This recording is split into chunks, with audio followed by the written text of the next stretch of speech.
welcome to the deep dive. You've shared some really interesting material with us, and today we're getting into excerpts from Oliver Burkeman's 4,000 Weeks. That title alone, it just kind of stops you, doesn't it? It really does. 4,000 weeks. I mean, that's roughly it for the average person, maybe 80 years or so. Yeah. And when you think about that against, well, the vastness of history or how long the planet might still be around, it really shrinks things down, puts our lives in perspective. Dark perspective, yeah.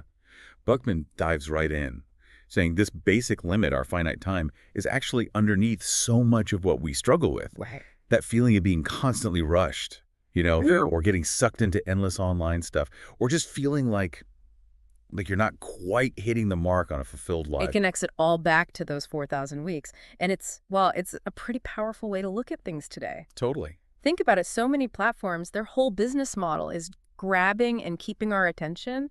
Our limited time is like the resource they're mining. Wow. Yeah. It's like our mortality itself is being turned into a commodity. And then remember 2020.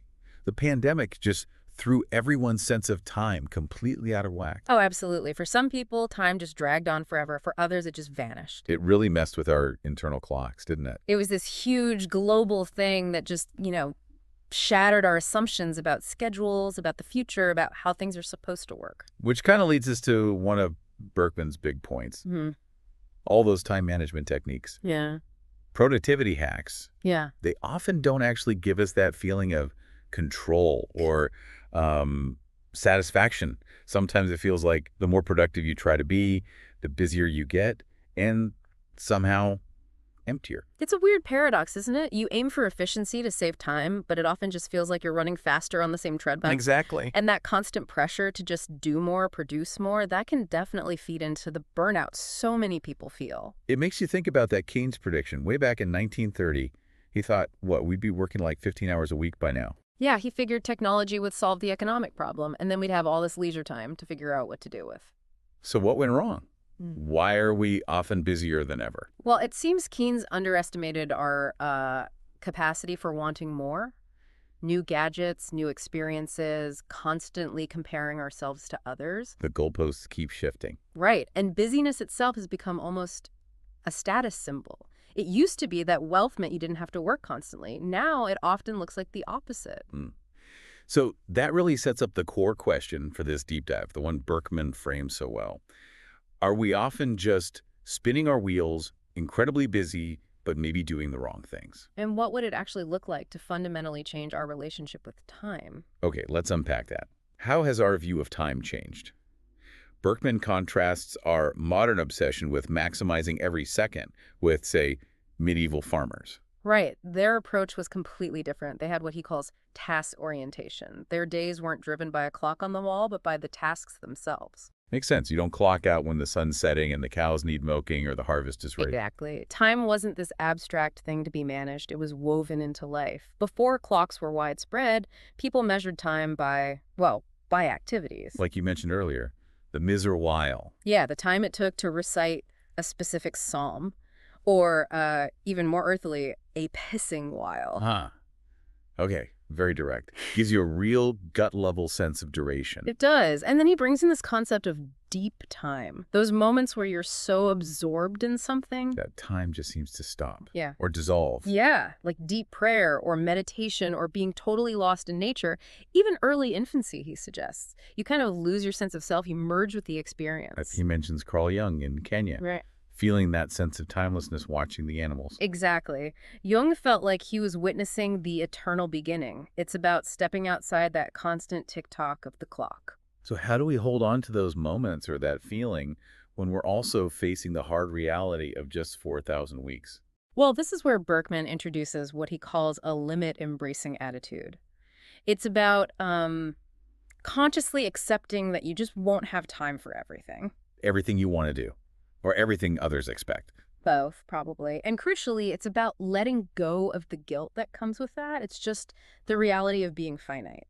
So it's not about finding clever ways to cram more in, but deliberately choosing what not to do. That feels countercultural, almost like giving up. It can feel that way, but he argues it's incredibly liberating. It means resisting that constant pressure to keep all your options open forever. Which we do, right? We hate closing doors. We do. Yeah. But keeping options open indefinitely is often just, well, avoiding the discomfort of making a real commitment. Embracing limits means choosing, even when it feels final. Because choosing one thing means not choosing others. You're always missing out on something. Exactly. And Burkeman argues that missing out isn't a bug, it's a feature. It's what gives the choices you do make their weight and meaning. So saying yes to this project or this relationship means saying no to countless other possibilities and owning that. Owning that trade-off, yeah.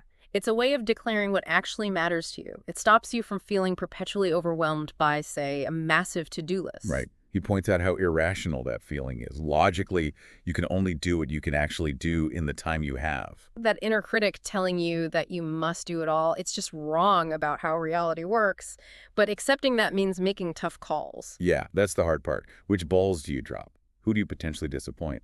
Which ambitions, maybe, don't get realized? It's definitely challenging. And he brings in Parkinson's law here with sounds like, work expands to fill the time available. Sure. He suggests it's broader than just work tasks. The very definition of what needs doing seems to inflate to fill whatever time we think we have. It's like there's a universal conspiracy to keep us feeling perpetually behind. Kind of. And this connects to what he calls existential overwhelm. In our modern world, there's just an inexhaustible supply of things that seem worthwhile. Books to read, places to see, skills to learn, causes to support. Exactly. So there's this built-in, unavoidable gap between everything you could potentially do and what you can actually do in your 4,000 weeks. And that gap creates anxiety. A lot of it. He contrasts this with earlier cultures that maybe had different frameworks, belief in an afterlife, or cyclical time, which perhaps lessened that pressure. But our modern, often secular view focused on progress and endless possibility. It ramps up the feeling of FOMO, right? Fear of missing out. Definitely. It drives that impulse to just cram our lives full of experiences, to tick things off a list. He tells that story about Sylvia Kiesmont, the academic who moved to a farm. Her life sounds intentionally inconvenient. Right. Her morning routine, involving chopping wood and carrying water, it's the opposite of optimizing for efficiency. It's a conscious choice about what kind of life she wants, even if it's harder in some ways. It really cuts against that promise of convenience culture. Streamline the boring stuff so you have more time for the important stuff. Burkeman suggests that's often a false promise. Maybe meaning comes not from having more time, but from choosing carefully how you spend the time you have and accepting the sacrifices involved. So facing our finitude isn't supposed to make us depressed, but more focused. Exactly. He brings in Martin Hegland, who argues that if we lived forever, nothing would really matter. There'd be no urgency, no reason to choose one thing over another. Wow. So it's the limit that gives life significance. Precisely. And Burkeman notes how people who've had close brushes with mortality, illness, bereavement often develop a more honest relationship with time. That bright sadness or sober joy he mentions. Yeah, it's like confronting the end clarifies what's actually important. It helps you shake off that feeling that you've somehow been cheated out of infinite time. And instead appreciate the miracle of having any time at all. Yeah. David Kane's reflection after that Toronto shooting is powerful, just the sheer randomness of being alive, the lack of any guarantee of tomorrow. Definitely sobering. Okay, let's talk about this trap of always looking ahead. He takes aim at that classic rocks in the jar time management story. Right, the idea that if you put the big important things, the rocks in first, the smaller things, pebbles, sand, will fit around them. Sounds logical. What's wrong with it? Well, Burkeman's point is that the jar itself, your time, your 4,000 weeks, is finite. Prioritizing doesn't magically create more space. You might just have too many rocks that feel important. So you still have to choose which rocks make it into the jar at all. It's not just about the order. Exactly. Yeah. Which leads to his idea of paying yourself first with time, like with money, right? You set aside savings before you spend the rest. The same principle. If something truly matters, creative work, relationships, health, you have to proactively schedule time for it now.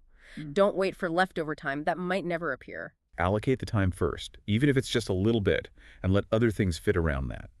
He uses Jessica Abel's approach to her illustration work as an example. Yeah, committing to that core work first thing. It's about actively claiming the time, not just hoping it shows up. He even brings in Kafka's endless dithering about marrying Felice Bauer. That was procrastination as a way to avoid What? the reality of commitment. Pretty much. Avoiding the implications of finitude. Every real choice involves closing off other options, involves some kind of loss. Procrastinating just delays the inevitable, often while making you miserable in the process. And this ties into another really interesting, almost controversial idea, the value of settling. We're always told not to settle. Yeah, settling sounds like failure, doesn't it? In careers, relationships. But he cites Robert Gooden, who argues that refusing to settle is also a form of settling. How so? Because by constantly searching for the perfect option, never committing, you're settling for a state of limbo. You're spending your limited time not choosing, which is itself a choice, and often not a very fulfilling one. Huh. So to actually strive for something meaningful, like mastering an instrument or building a business, you first have to settle on that path. You have to commit. And paradoxically, making those big, somewhat irreversible choices often leads to more happiness. He mentions that poster experiment. Oh yeah, where people liked the poster more if they couldn't exchange it? Exactly. Once the decision was final, they stopped wondering, what if? And just appreciated what they had. Accepting the limits freed them up. Fascinating. Okay, let's talk attention. Burkeman says something really stark. Attention is life. What's the thinking there? It's quite profound, really. He means that your actual lived experience of being alive is simply the sum total of what you pay attention to from moment to moment. So if your attention is constantly fragmented or directed towards things you don't value, Then you are quite literally spending your life on those things. You're paying with your finite time. which makes distraction not just annoying, but potentially tragic, a misallocation of life itself. In a way, yes. And he suggests that even seemingly important tasks can sometimes function as distractions from what really matters or from difficult feelings. Why are we so easily distracted then? Is it just weak willpower? Not necessarily. Often, he argues, distraction is a way to flee discomfort in the present moment. Maybe the task is hard, maybe we're anxious about our limitations, maybe we're avoiding the uncertainty of what comes next. He uses that example of Shinzen Young's ice water ritual, focusing on the unpleasantness. Actually made it less unbearable. By fully attending to the sensation rather than fighting it, the suffering decreased. It shows how resisting the present often makes it worse. And that resistance, that urge to control things, especially the future, that seems to be a big theme. Burkeman sees worry as this futile loop. Yeah, like a repetitive attempt to mentally rehearse the future to somehow guarantee a good outcome or feel secure, but you can't actually control the future. So worry doesn't achieve anything except making you anxious now. Pretty much. We never really have time anyway, right? We just have now. Our expectations about the future can be upended at any moment. Trying to nail it all down is impossible. He mentions Heidegger's idea that we are time. Our existence is this unfolding sequence of moments. Yeah, so thinking of time as some external resource we manage is maybe the wrong way to look at it. It's not something we possess, it's what we are. And when you look back, so much of how we got here was just chance. Random events, coincidences. It makes obsessing about controlling the future seem kind of absurd. It really does. Simone de Beauvoir reflected on all the improbable things that had to happen for her to even exist. It highlights how little is truly under our command. Burkeman also critiques our tendency to live for the future payoff, like those tourists at the museum, busy taking photos of the Rosetta Stone. Instead of actually looking at it, experiencing it right then and there, it's like Alan Watts' analogy about education being a carrot on a stick, always aiming for the next grade, the next degree, the future job. And potentially missing the value of the learning process itself. This leads to what Adam Gopnik called the causal catastrophe, especially with kids. Right, judging everything a child does their play, their curiosity, only by how it might contribute to their future success as an adult. Which completely devalues childhood for its own sake. Exactly. Right. Hurston's quote is perfect. A child's purpose is to be a child. Later is too late. We need to value the present moment, not just see it as a means to an end. You contrast this with that famous story of the stressed New York businessman and the relaxed Mexican fisherman. Yeah, the fisherman is already living the simple present life that the businessman hopes to achieve only after decades of relentless work.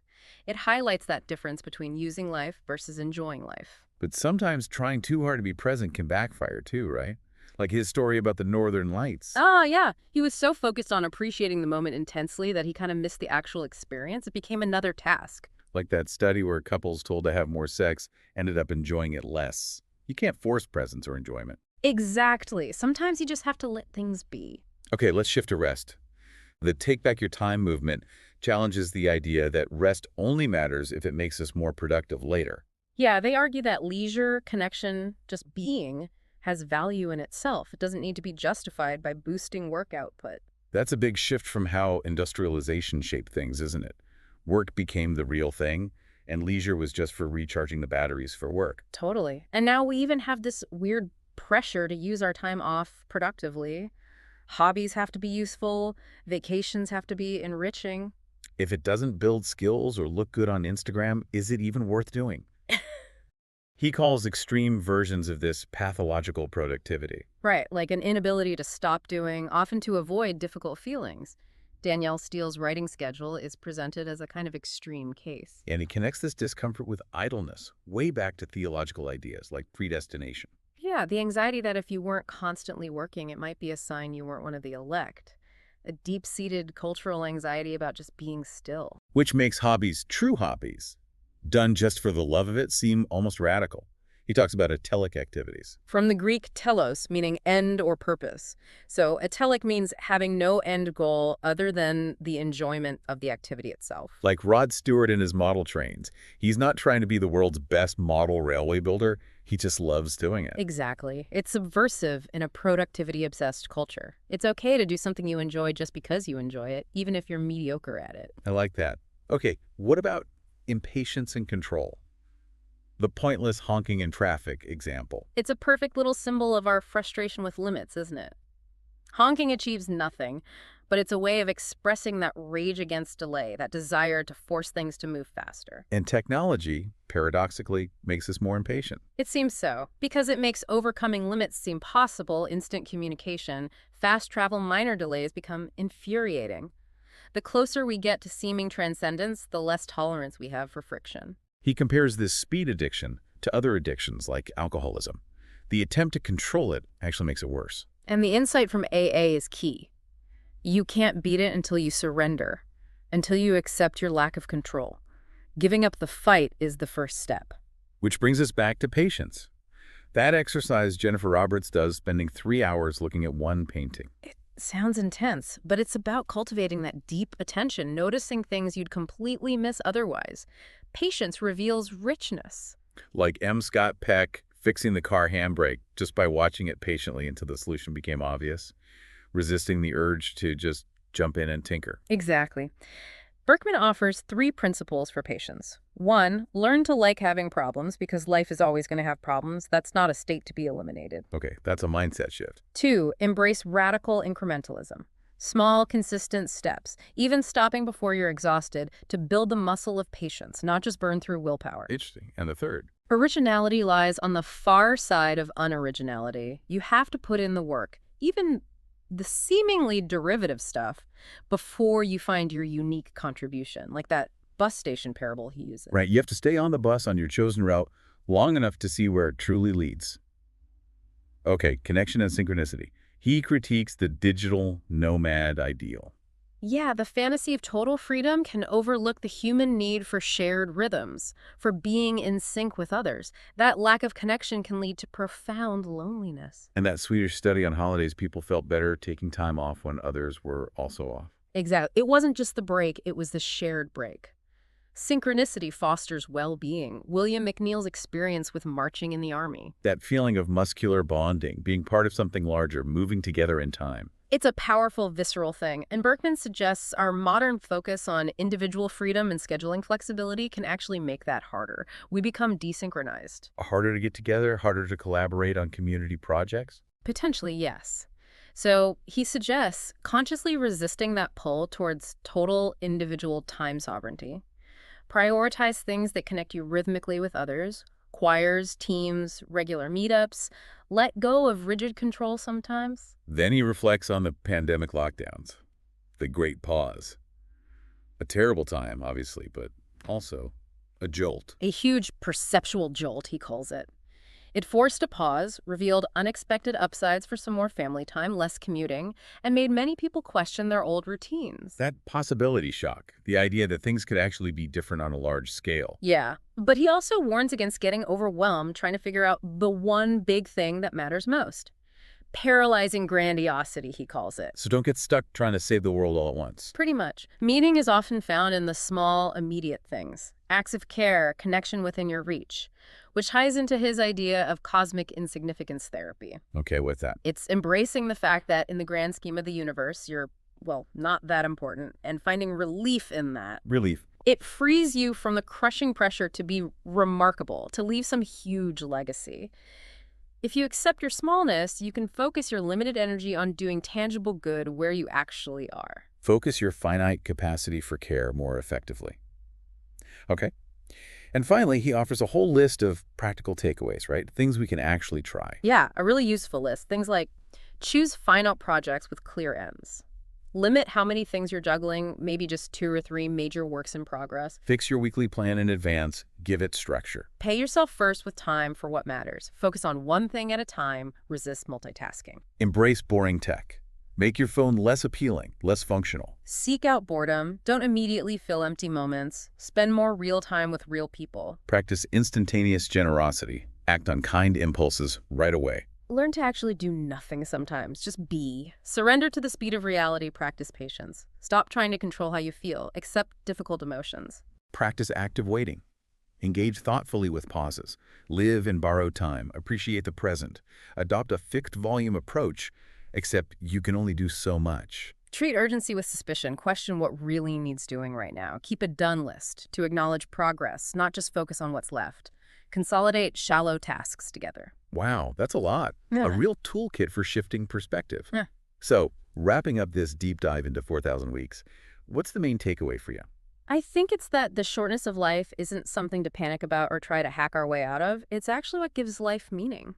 It's an invitation to stop chasing the impossible, like total control or doing everything, and instead embrace what is gloriously possible within our limits. So as you go about your week, maybe think about that. Yeah. How might you spend your 4,000 weeks differently if you really accepted those limits? What becomes more important? What maybe falls away? And maybe a final thought to leave you with.